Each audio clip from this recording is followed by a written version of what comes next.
আমরা চাই না বাংলাদেশে আর কোন রাজপথে দখল করে আমরা আবার কোন বিপ্লব ঘটাই। আমি বলতেছি, অনুরোধ করতেছি যে আমাদের হৃদয়ের দাবি, এই দেশের মানুষের দাবি, জনগণের দাবি। আপনারা যেহেতু জনগণের সরকার, জনগণের মনোবাসনা বোঝার চেষ্টা করুন। আপনারা, আমরা যে সাধারণ ছাত্ররা 35টাই এটা বোঝার চেষ্টা করুন।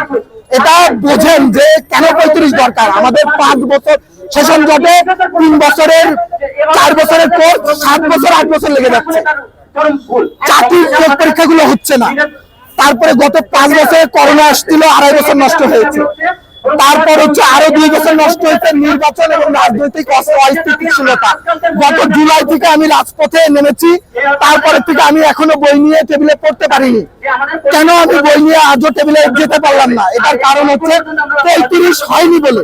আমরা যখন সংগ্রাম করেছি তখন আমাদের এই ইচ্ছা ছিল কোটাও দূর হবে এবং চাকরির বয়সসীমা 35 হবে। 2টা দাবি, কিন্তু একটা দাবি মেনে নিলে অন্য একটা দাবি নিয়ে টালবাহানা করতেছে, ছলছাতুরি করতেছে। আমি বলবো, প্লিজ আপনারা সরকারের যারা উপদেষ্টা পদে আছে, তারা আমাদের সরকার, আমাদের ভালোবাসার মানুষ, আমাদের অভিভাবক হিসেবে আপনারা আছেন।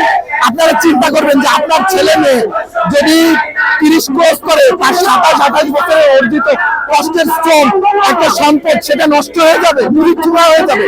এটা আপনারা বোঝার চেষ্টা করেন যে এত কষ্ট করে অর্জিত সার্টিফিকেট 30-এর পরে 27-28 বছরে আমাদের অর্জিত সার্টিফিকেট একটা মুড়িচুড়ায় রূপান্তরিত হচ্ছে। কেন এটা হবে? আপনারা বলেন, পৃথিবীর কোথাও কি এমনটা হয়?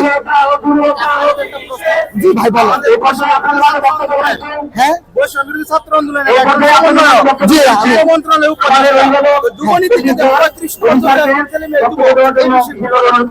জি যুবনীতিতে কত বছর পর্যন্ত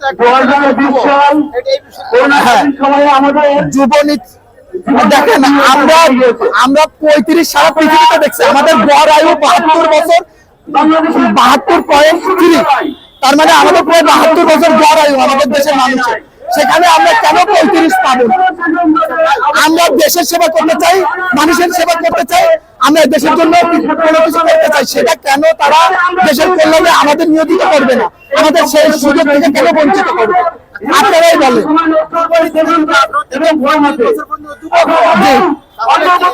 যুবনীতিতে যদি 18 থেকে 35 একটা মানুষ যুবক থাকে, তাহলে একটা যুবক কেন চাকরি পাবে?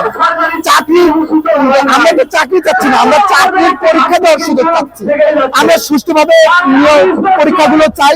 আমরা চাই কোনো ধরনের কোটা বিহীন ভাবে আমরা প্রার্থীরা যাতে নির্বাচিত হতে পারি, দেশের সেবা করতে পারি, জনগণের পাশে দাঁড়াতে পারি, জনগণের সেবা করতে পারি। এটাই তো আমাদের